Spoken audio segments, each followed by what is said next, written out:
Hi guys, welcome back to our channel. Super happy to see everyone here. Guys, happy Louis Vuitton Day. You know what that means. I'm going to share to you the latest and up-and-coming Louis Vuitton bags. And you know our practice here, I'm going to share everything that you need to know from the product names, prices, SKU, product features, and launch dates. All you need to do is just kindly ready your phones or laptop to take a screenshot for your reference. And for orders and availability, kindly check with your CAs. So please make sure you stay until the end of our episode, and happy shopping! Hi guys, Ron here, Suking Budgetarian Fashionista. I publish vlog every Wednesdays and Saturdays about fashion. I do luxury shopping vlogs, hauls, and unboxings. I also do bag reviews and provide styling tips. I'm inviting you all to please join our ever-growing fam. There's a cute little icon here, so please click on this so you can easily subscribe and be a member of our growing luxury addicted family. Please help me reach 5,000 subbies this year. Also, kindly like and share this video. I would really appreciate it. And follow me on my new Instagram account. That's at Romerify2 for daily updates and styling tips coming from me. Alright, let us start the Christmas Animation Collection 2024. Please take note, launching November 1st, 2024. First, we have the mini pochette accessories. Price is €670 or $875 USD. So this is from the Candy Factory theme, materials monogram canvas with cowhide leather trims. So this one has the Vivienne and Hot Choco mug plus holiday candies and candy cane. Next, we have the Pochette Cles. So price is $370 or $465 USD. So this is the second Pochette Cles design. So this time, the one is in Candy Factory. So cowhide leather trims. So the very first one is from the Snow Show design. So here is the close-up of Vivienne. Here are some candy canes. How beautiful and delicious looking these are. Next, we have the passport cover. Price is €380 or $485 USD. From the Candy Factory theme, main materials monogram canvas with cowhide leather trims, loving the red interior. So here's the close-up. We have Vivienne hanging on a candy cane, and Gaston is at the back part of the cover. So here is Gaston. Next, we have the zippy coin purse. Price is €550 or $695 USD. Kindly take note of the SKU. From the Candy Factory theme, main materials monogram canvas with red leather interior. Here is Vivienne riding snow cane. And guys, please take note that the zipper pull is the Vivienne's head as well. How cute and beautiful this detail is. Next, we have the Sarah wallet. So price is €700 or $950 USD. Still from the Candy Factory theme, main materials monogram canvas with cowhide leather trim. So it still has the red interior. Then we have Vivienne riding candy cane. So here is the back portion. And of course, guys, the button closure is still the Vivienne head. Next, from the Snow Show theme, we have Rosalie wallet. Price is €389 or $485 USD. So this is the back part.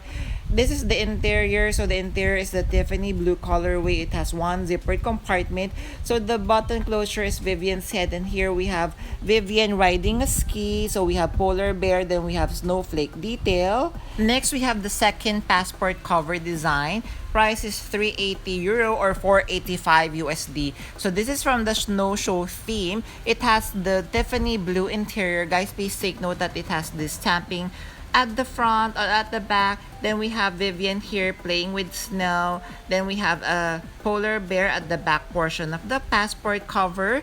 Next, we have the zippy wallet. Price is €800 or $1,080 USD. Kindly take note of the SKU.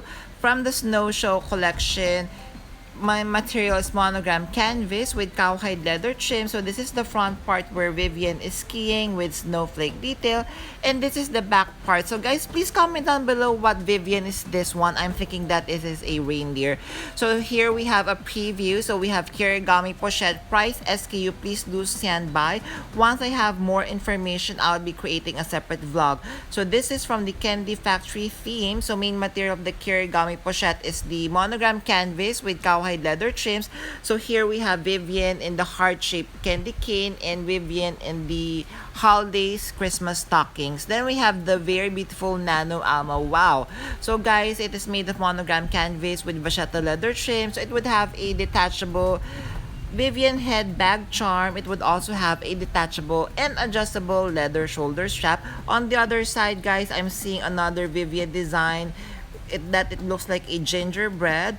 Then we have the very beautiful Nano No Way. Price and SKU would be up and coming. From the snow show theme, main materials monogram canvas. It would come with, of course, the very beautiful detachable Vivian head bag charm in the Tiffany blue leather and vachetta leather trim. Here we have Vivian creating a snowball on the front part of the Neo No Way. Next, we have the Rosalie coin purse. Same, once we have price and SKU, I'll be creating a separate vlog. So this time, from the snow show theme, materials the monogram canvas, and the button closure is the Vivian head. Here we have Vivian skiing, and of course, the leather interior is a Tiffany blue colorway. So this would come with one zippered compartment.